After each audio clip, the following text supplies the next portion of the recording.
Hello and welcome to the webinar Create to Communicate Art Activities for the EFL Classroom. Today we'll be discussing our newest publication that is available online at americanenglish.state.gov. The first two sections are online and two more sections will be added over the next few months. My name is Jackie Gardy and I'm excited to do this presentation for you. I got involved in this project when I first started working at the Office of English Language Programs. I have an art background. I have an associate's degree in fine arts, and I really enjoy art, and I enjoy creating things. In addition, I was a high school teacher, and when I was a high school teacher, I had to teach English as a second language to learners, history and science. And these were very low-level learners, beginners, and false start beginners, and I found that using art activities while teaching them actually improved their not only their language learning abilities but also their understanding of the topic. So for this book, this solely focuses on English language learning, vocabulary and grammar mostly, and it combines language skills with English language vocabulary and topics that are of interest for Access English students and any student that's from maybe kindergarten on to 8th or 9th grade. Today we'll do a walkthrough of the book where I'm going to show you the key features of the book and what it looks like, and then we'll get into ideas for lesson planning and programming. I'm going to be providing samples of the lesson plans, and what you'll need for this webinar is to take out several pieces of paper, and you'll need a writing implement like a pen or pencil or a marker. If you're lucky enough to be in a viewing party, you can participate in these activities together in groups, and if you're doing this alone, that's great too. You can do this by following instructions with your own pen and paper.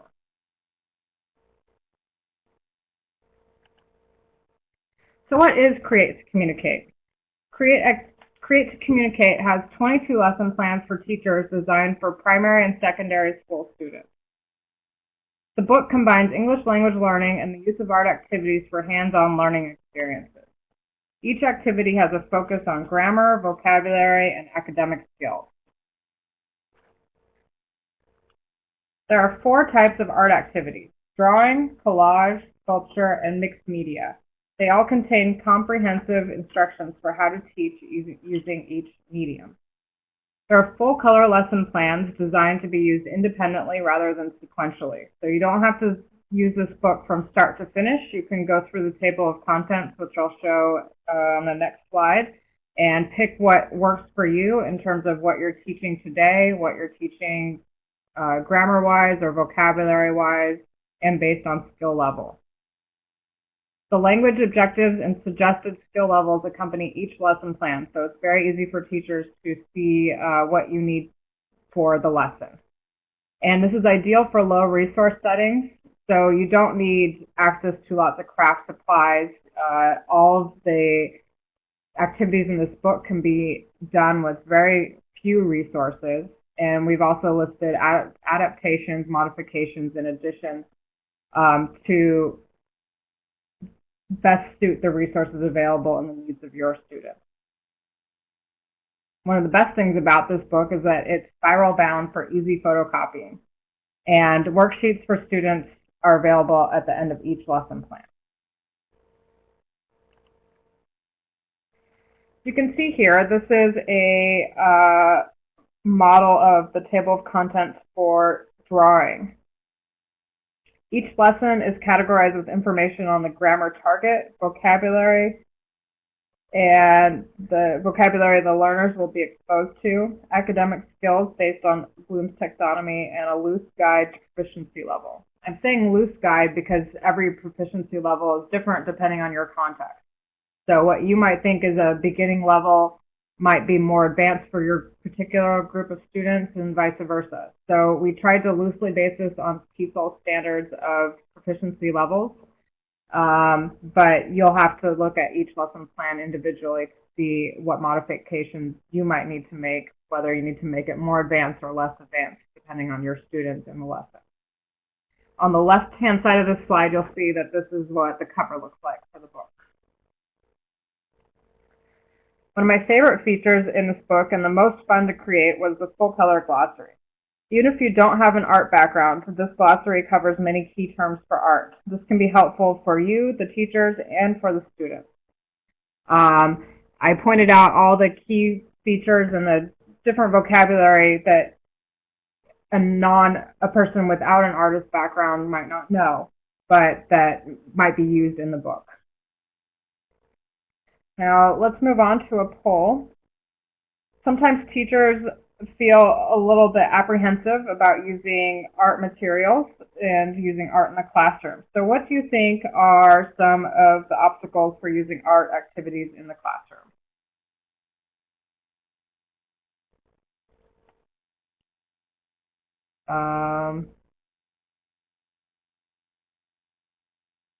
Great.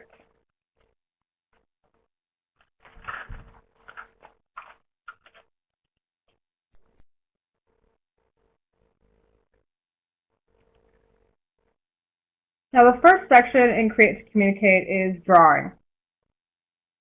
Let's go on to the next poll. Do you ever use class activities that involve drawing? Sometimes, often, rarely, or never?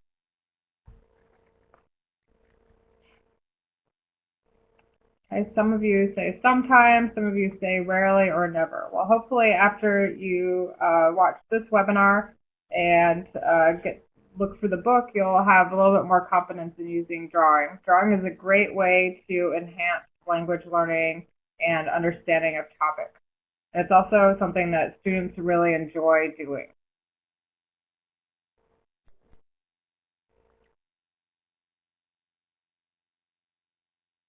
And here are the drawing activities in the book. So we've got several different drawing activities with lessons planned.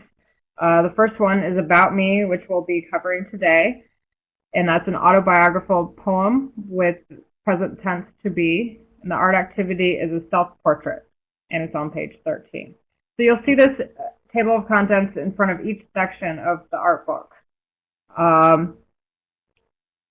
The other lessons are on transportation, travel, outer space, shapes and symbols, and dreams. And there's different language foci. The language that we have here goes from beginning to maybe high intermediate. There's postcard writing, fluency development, information gap activities, and collaborative story writing. Sounds like fun, right? Let's get started. Now for this webinar, I'm going to be showing you the front page of each lesson plan to show you what the lesson plan looks like, and we'll be doing a small activity from each lesson. We won't be doing the entire activity because each activity in a classroom environment will take about an hour, maybe a little bit more. For this activity, it's called I Spy Ink Blot. If you were to use this lesson plan in class, you would need paper and pencils, and optional, you might want to consider having paint, crayons, colored pencils, or markers. We advise you to practice making an ink blot with your available materials before doing the activity with students. And some art options for this activity are paper, pencils, any medium that absorbs into paper and can be used to create an ink blot. So maybe coffee, tea, juice, or paint, and you could put the ink blots on newspaper, cloth, or paper towels. You want to consider cleanup, so you might not want to go into food products unless you've got a way to clean up the food products afterwards. A colleague of mine at the State Department suggested that soy sauce packets would be a good material to use for this activity as well. So if you have access to those, you could use those, or packets of mustard or ketchup that you can find. Now here's a hands-on activity for you, the audience. If you look at the picture here, there's a lot happening. How many things do you see in this image? You could count the amount of things that you see in the image, or you could tell me what you see in the image using the phrase I spy. So for example, I spy an orange building with 9 blue windows.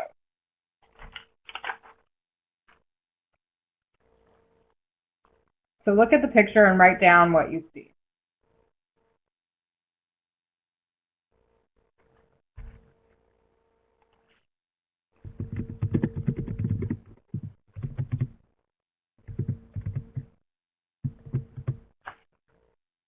Great. Looks like you spy a sailboat, a blue car, a building, a bicycle, a hot air balloon,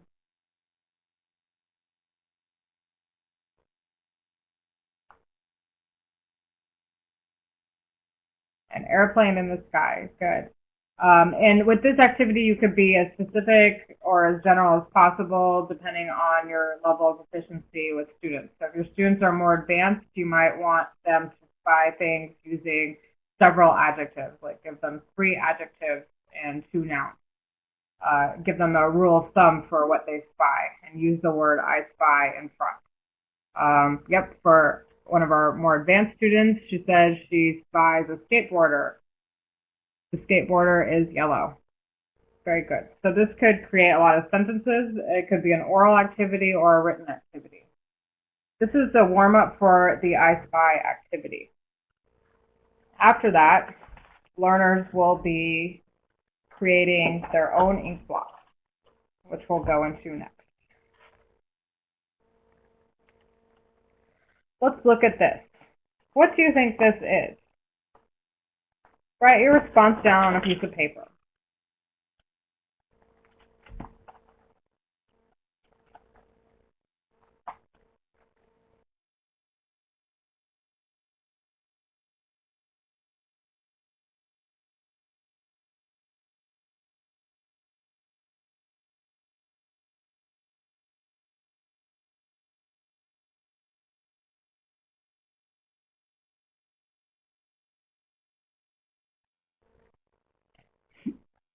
You spy frogs with wings, fairy princess frogs. Okay, I see a frog. Yeah, I definitely see a frog. What are some other things that you might see in this picture? A bug, I see. Okay, good. And now what about this one? What do you spy here?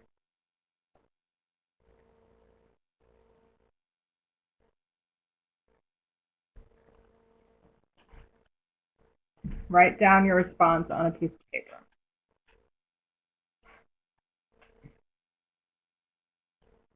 I spy an eye. I spy the ring of a tree. Eyeball. Great. So it looks like we all have ideas of what this ink blot could be. Now what about these? This is all a group of ink blots. Or 9 ink blots here. What do you think the theme of these ink blots would be? Lots of bugs or insects. Yeah. I think the one on the middle right particularly looks like a moth or a butterfly of some sort. And the one on the top left also looks to me like a butterfly. Dragonflies or winged insects, yes. So there's some good ideas of what all of these things could be. Now these slides demonstrate what ink blots look like. But for the activity you would do in class, students and groups would create ink blots from some type of liquid, coffee, juice, or soy sauce, and have partners guess what they think the ink blots look like using the descriptive adjectives. This is a beginner level activity. It doesn't require a whole lot of language learning ability. You can make this more difficult by making sure that the ink blots, the descriptions of the ink blots are more advanced, that they use more adjectives or nouns to describe what the ink blots are. This is an activity that can be very quick. You could do this as a warm-up to something else. or you can make it more of an extension. In the book, we offer an extension activity where after playing the I Spy game, students transform their ink blots into animals, monsters, or insects by drawing body parts such as legs, arms, eyes, mouth, noses, or ears on the ink blot. Once completed, the students develop a character for their ink blot, animal, monster, or insect, and then they describe what their animal, monster, or insect likes to do or eat, what makes him or her happy, angry, or sad, and so on. Students can work in groups and use their creature to create or act out a story. So as you can see, there's a lot of different ideas of what you could do to advance this lesson plan. For our next lesson plan, we're going to do About Me, which is actually the first lesson plan in the book. This activity, students create an autobiographical poem, and they also draw a self-portrait of themselves. For the activity, it's a beginner-level activity, and students will need mirrors, paper, and pencils. Other optional materials would be sticky notes, crayons, markers, or colored pencils. You can do this activity without mirrors. Most people know what they look like, so making a self-portrait of oneself shouldn't be too difficult, but a mirror could help with their art ability. So now you're going to do this yourself. On your piece of paper, draw a stick figure picture of yourself in 1 minute. Your stick figure could look like the examples here or here. You have 1 minute to create a picture of yourself.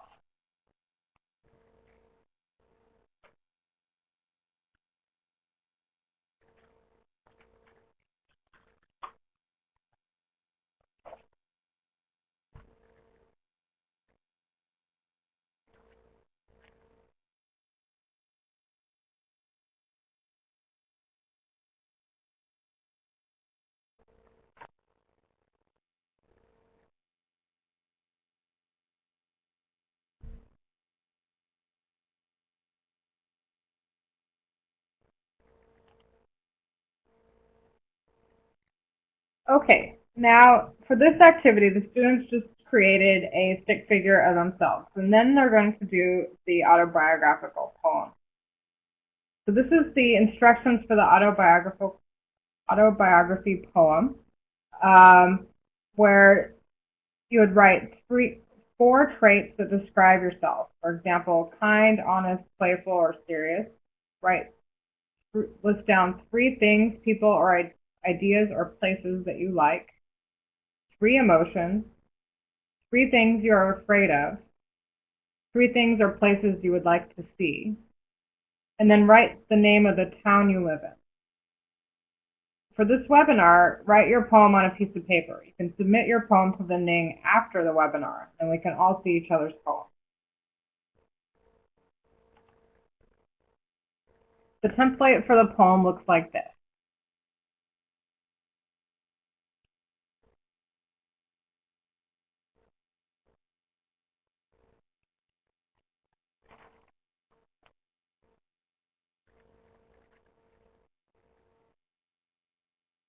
And we'll post this template up on the Ning for you to see, and then please respond to the posting with your own poem.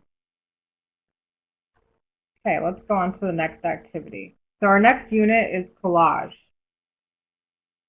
Collage is the act of putting different things together, generally using glue and scissors. Let's move on to the poll. Do you ever do activities in class involving collage? Sometimes, often, rarely, never.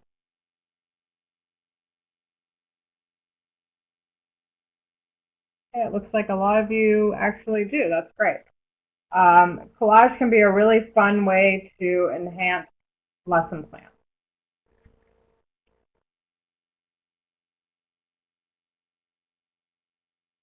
In this section, you'll see that the themes for the lesson plans are neighborhoods, spaces, earth, jackets, and shelters.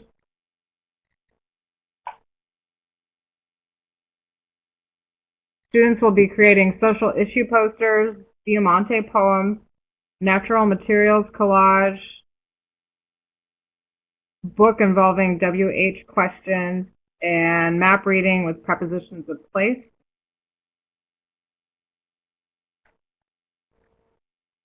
So for this one, neighborhoods, it's important to me. This is a social issue poster and poster presentation using Will for the future. This is a more intermediate or advanced level lesson plan. You can always adapt it to be a little bit simpler. But for this activity, what you would need is paper and any collage materials available. And I'll show you examples of what One Access Camp used for this activity. Teachers in advance would need to find posters to use as examples in part one. So you would want to gather and collect collage materials for the students to use and ask students and other teachers to donate materials such as old magazines, recycled paper, or scraps of fabric. If you're going to be doing a lot of art activities in your classroom, this might be something you want to think about doing anyways.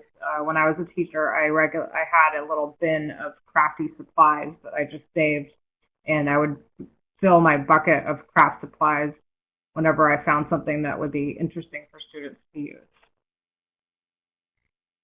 Now, if collage materials are not available, you can also do this as a drawing or painting activity. Students can draw or paint their posters instead of using the collage material. So on the left, you'll see an activity example. This is from the book. This is the image that was made from the book of a Don't Pollute poster. So there's a picture of pollution in an ocean with an iceberg, and says keep the earth clean, don't pollute. That would be the social issue.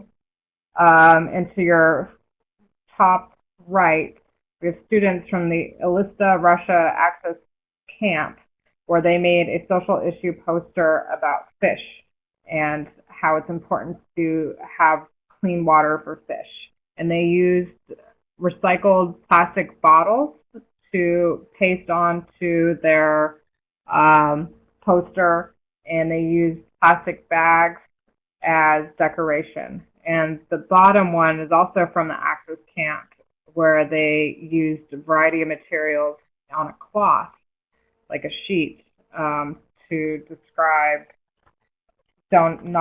they encourage you not to pollute in their environment.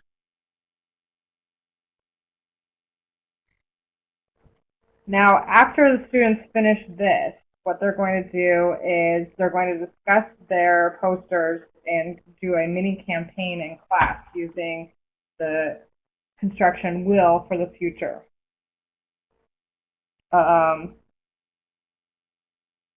They're going to educate the other students about their social issues, and then they're going to do a community project where they either clean up litter from their town or they tell others about the social issue.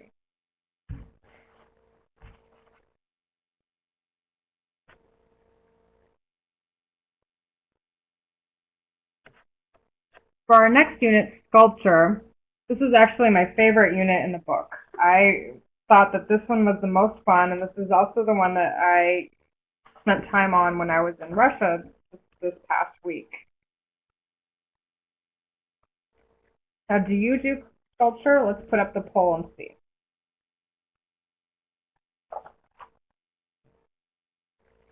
Do you ever do class activities that involve sculpting clay or dough? Looks like some of you do, yeah. Okay.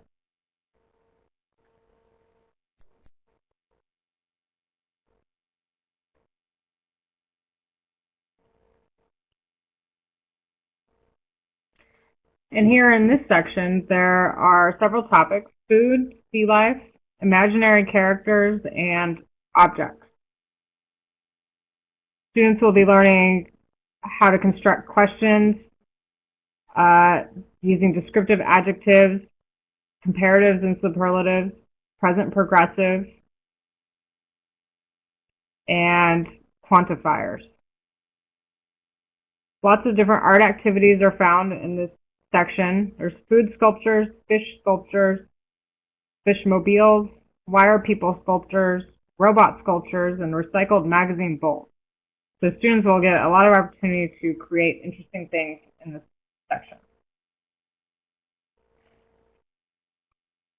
For this lesson, food is called Yummy Yummy, and this is a guessing game using yes/no questions and adjectives.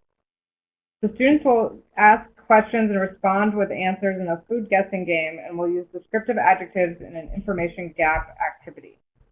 This is meant for beginner or low intermediate students. The materials necessary are sculpting dough, pencils, paper, and tape.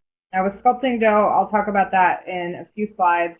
If you don't have access to sculpting dough, we have some recipes that you can create sculpting dough with.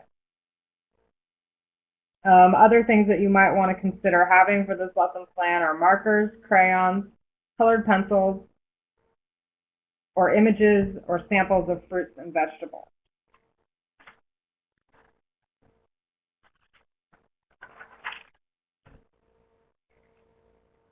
The first part of this lesson involves a question and answer game, which we'll do now.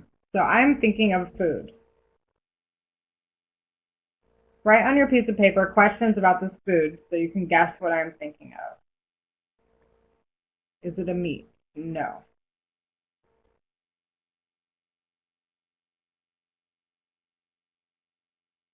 Is it a vegetable? No. Is it a fruit? Yes, it is a fruit. It is not red.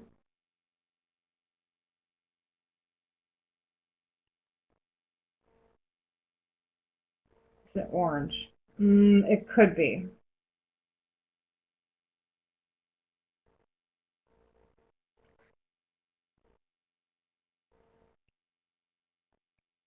Does it have seeds? No, it does not have seeds.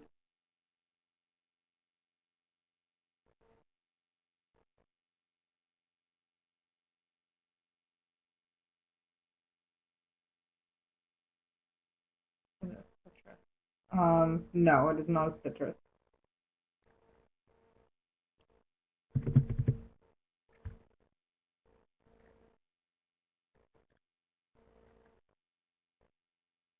To the pineapple.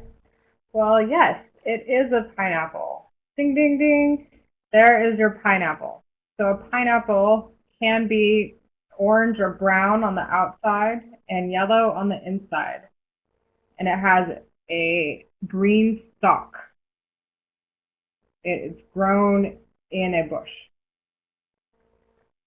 Who here likes pineapple? Raise your hand if you like pineapple.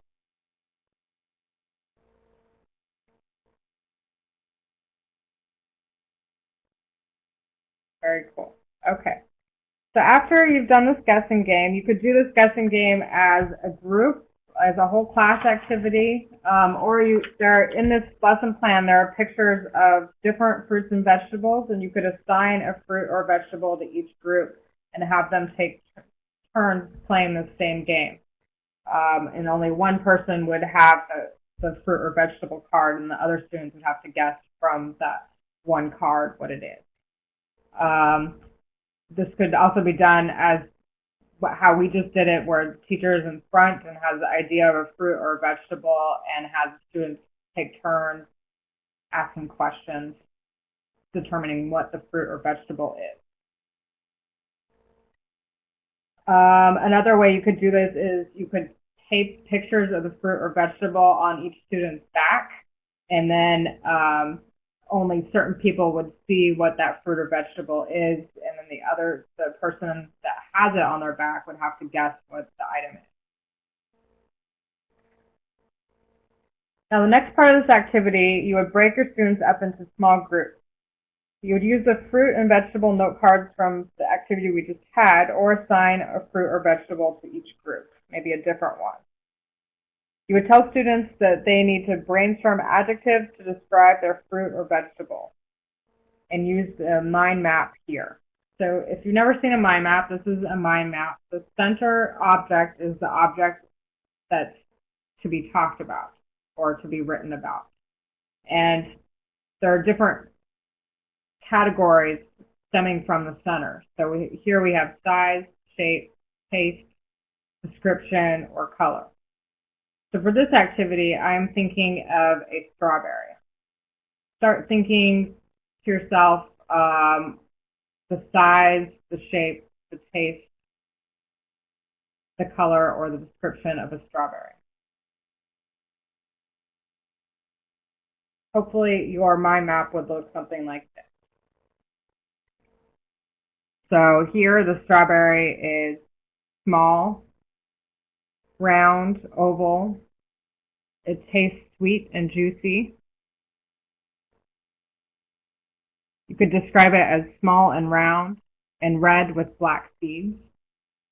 Color is green or pink or red. Yeah, very good. Now after this, your students would then do an information gap drawing activity. So they would make their mind map, and then you would give them sculpting dough, so they would create their own fruit or vegetable, maybe a different one from the one that we just discussed or the same one, and they would create a sculpture based on their fruit or vegetables that they chose. After they've done this, you can do an information gap drawing activity with their sculptures and in pairs. And then the next part of the activity would be a human graph activity. So you would make signs, love it, like it, it's okay, don't like it, or hate it, and review what each sign means with the students. You would tape the signs in 5 different locations around the room, and then tell students that when you hold up a fruit or vegetable sculpture, they must walk to the sign that expresses how they feel about that fruit or vegetable. You could take turns doing multiple fruits or vegetables, or maybe just one, depending on the time limit that you have. As a last activity for this, we'll go on to the alphabet food poem. Now this is something that you might do on the board in your classroom, but for this webinar we're going to be doing it as a chat box activity. Let's move on to that.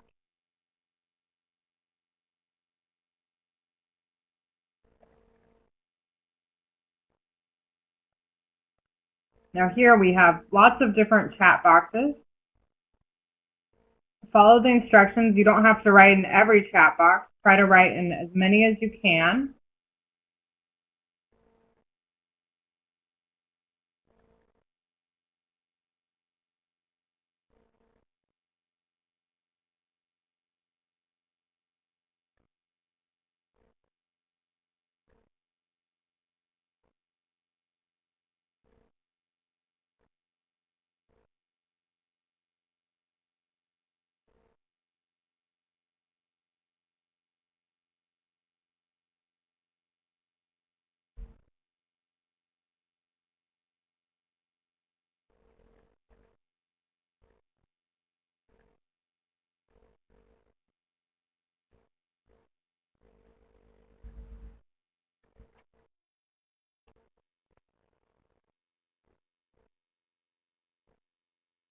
Okay? Can you hear me?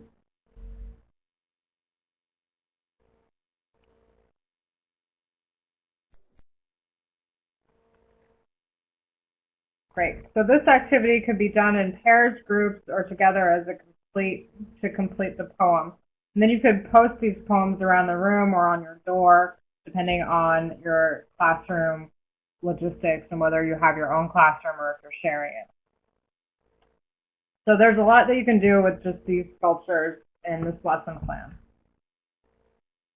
Let's go on to the next part.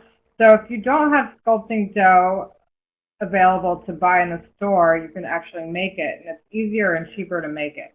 All you need is flour, salt, water, and optional food coloring. And you could use food coloring, or you could use vegetable dye to dye the dough. There's two different recipes here. I think the first one is a little bit easier to make, and this is something that you would need to do in advance.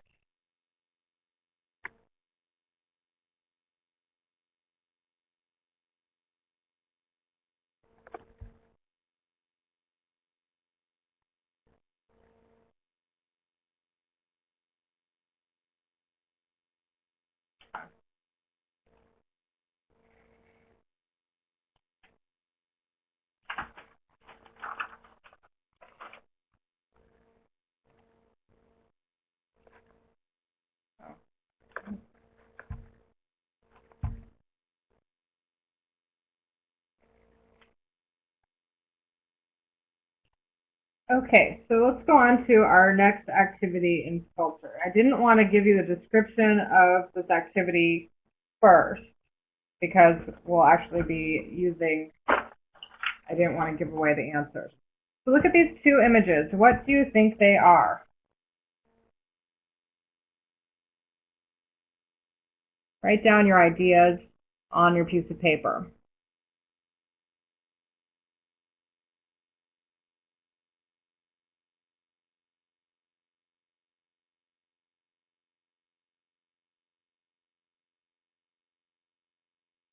Is it a zebra? No, it's not a zebra.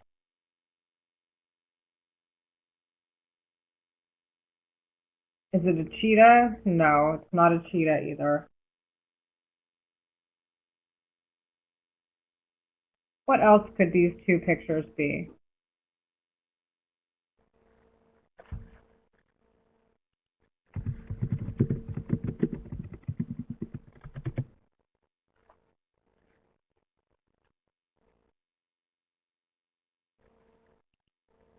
How about these two fish?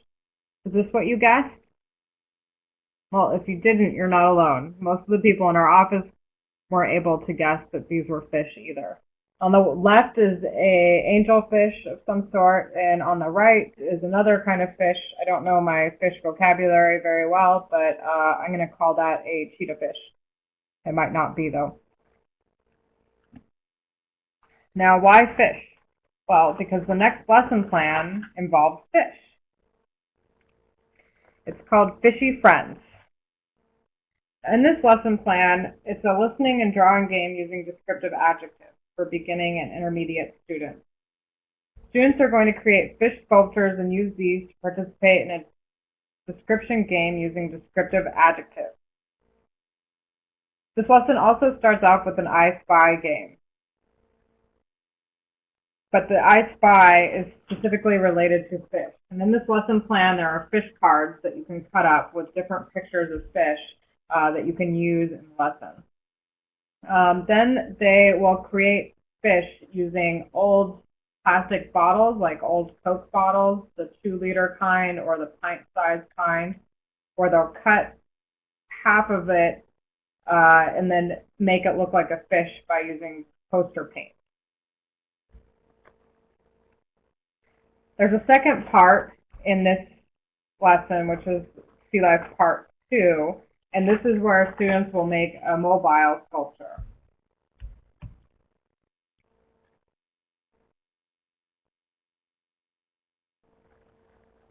The mobile sculpture one is for more intermediate or advanced students. You'd need paper plates, papers, pencils, wire coat hangers, flexible wire, string, glue, tape, and fish images.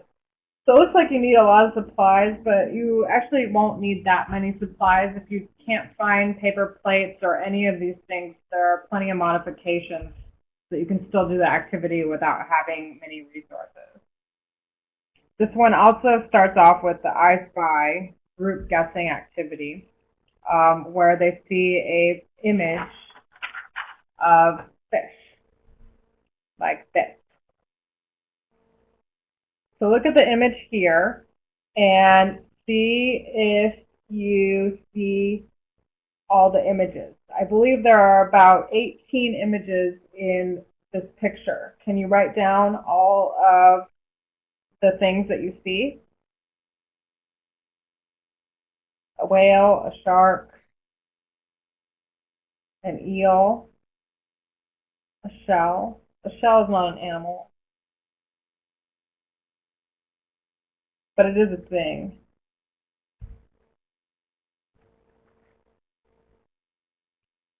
Now, for more advanced students, you could have them be a little bit more specific about what they see, so they could add colors or sizes.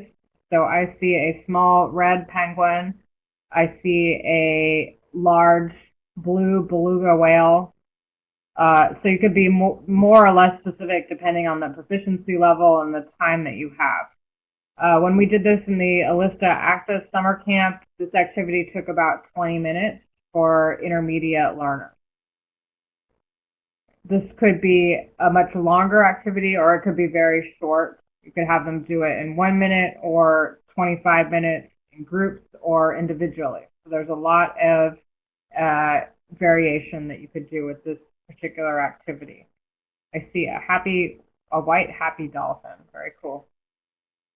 So yeah, you could add emotions as well. So the octopus doesn't look very happy, looks concerned, whereas the dolphin looks happy because it's smiling. The puffer fish looks scared because it's puffed up, and the puffer fish only puffs when it's frightened of something.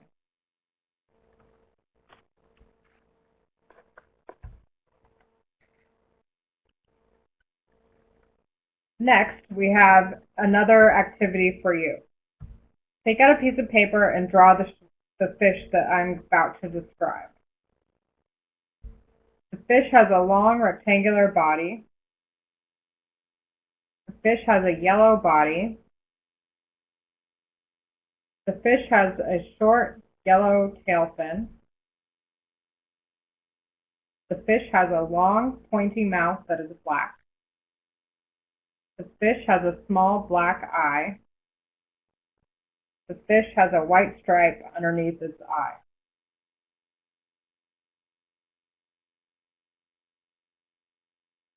So read those directions and draw on your piece of paper the fish that I have described.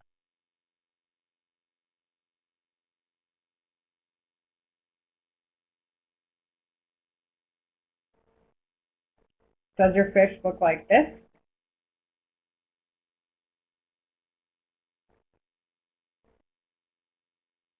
Well, even if it doesn't, that's a good activity for students to practice their listening and their comprehension skills. You could do this with anything, but for this lesson it was all the fish, so you could use the fish card to describe a particular fish. There's also a picture at the end of the lesson plan of sea life in general. So there's some of jellyfish, starfish, dolphins, turtles, whales. So it doesn't have to be a fish. It could be anything sea life related.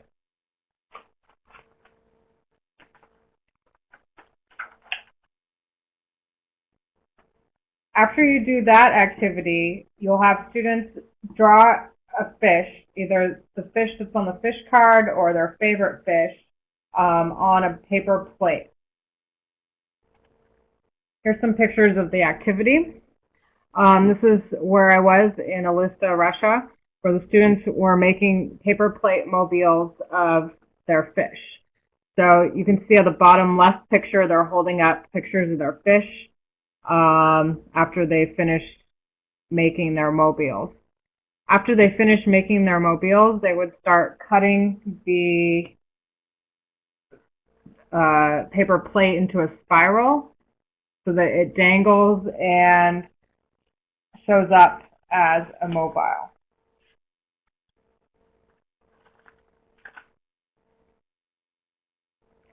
Once they've finished their mobiles, you can give them this sheet. This is also found at the end of the lesson plan in the book. And cut these up and have students go around the room and judge each other's fish mobiles.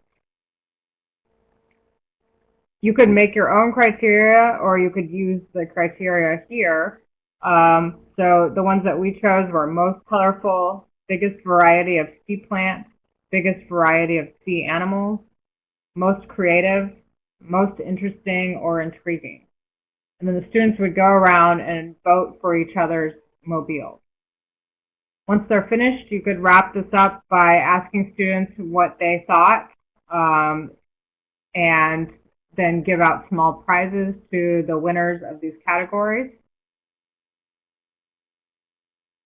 And then you could post these results somewhere in your classroom. For our last section, Unit 4, is mixed media. Now, mixed media is lots of different types of art. So before we were discussing sculpture, collage, and drawing. Mixed media kind of ties everything together, and it's a hodgepodge of different types of art together. Let's go to the poll. Have you ever used mixed media in a classroom?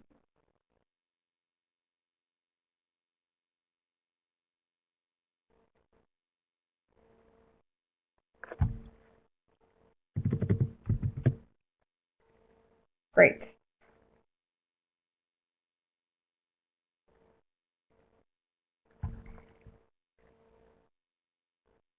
Now let's go to the table of contents for mixed media. In mixed media, you'll have different themes here: routines, symbols, chains, life and family, and stories and sequences.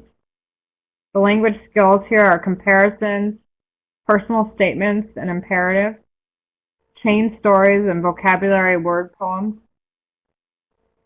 personal and possessive pronouns, and giving and following instructions using linking adverbials. Lots of different art activities here: dioramas, personal symbol posters, scratchboard drawings, family tree, and accordion books. Some of these you'll find similar to a lot of activities that you would find in ESL textbooks, but these have a more creative interpretation of the activity. So it might be something that you would do on paper. Most EFL textbooks have some chapter on family trees, but the family trees are usually something that students write in a fill-in-the-blank manner in a textbook, whereas this is in this book you'll find activities for them to actually create family trees using a variety of media in art. For this activity, stories and sequences, students would make an accordion book. They're going to be using linking adverbials to follow and give instructions about a process. So they'll make a book using, and in their book they'll have descriptions on a process, which I'll talk about in a little bit. For the activity, it's solidly intermediate activity. The students would be using recycled cardboard or food or tissue boxes, cardstock, paper, pencils, glue, and scissors. Other optional things would be colored paper or decorative paper, crayons, markers, colored pencils, tempera paints, and paintbrushes. Students will be using lots of different media for this particular activity. But to start off, we'll be working on an activity to follow directions. So for you, the participants, take out a piece of blank paper, or the one that you've been working on, doesn't matter. Fold your paper in half lengthwise and then unfold it. Raise your hand when you're finished with this step.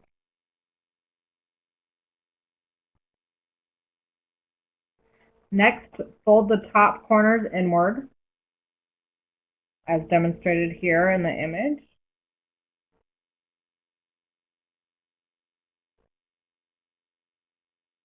And then once your corners are folded, fold the paper in half. Then take two flat sides and fold them down until they are evenly folded down. Hopefully that makes sense. When you finish that, it should look like this: a paper airplane.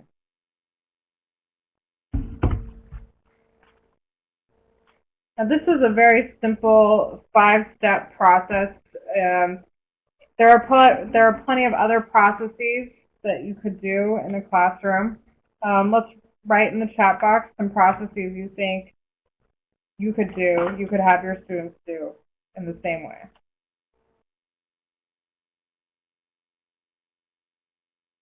Making a sandwich, building a fire. Well, you might not want a student to build a fire in a classroom. Opening a bank account. Campfire.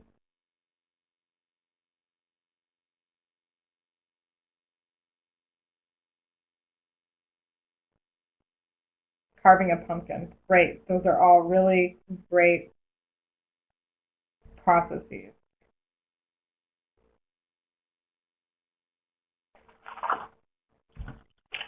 Next, you would tell students to brainstorm 3 topics and then ask 2 other pairs what topic they would like best, and then they would choose a topic. After that, they'll use the internet if they can to learn about the process. So it could be something they know a lot about. Maybe it could be something that they cook every day at home, or something that they do in a classroom, or it could be something that they don't know how to do but would like to learn. And then they could use the internet to find out more if that's available.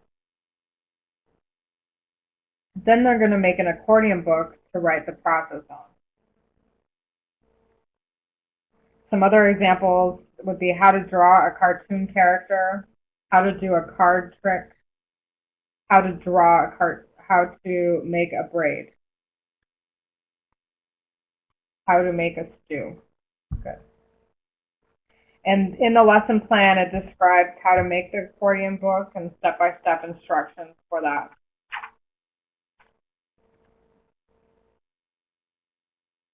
So on your piece of paper, please write down some processes that you could have your students come up with directions for. In the book, there's also action cards where students could look at one of the pictures. Like I'm looking at one that has 2 characters flying a kite. That process for that could be how to make a kite, and the students would make their accordion book based on the kite flyers and how to make a kite.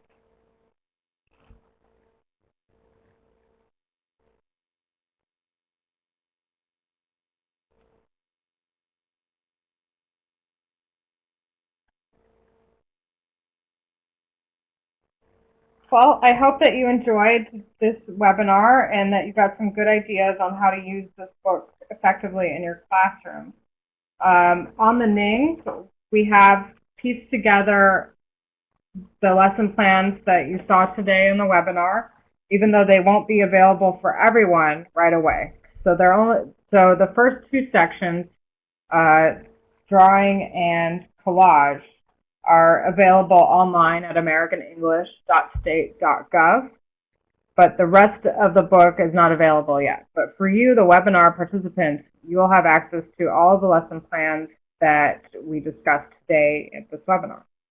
You just have to go to our Ning and it will be posted there.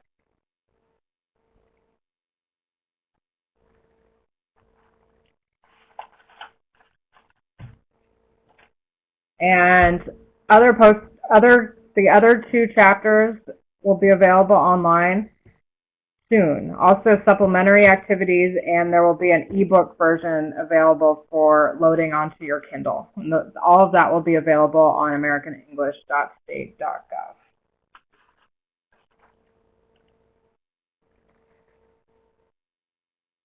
Thank you for your time today, and I hope that you enjoyed this webinar. See you next time on Shaping the Way We Teach English.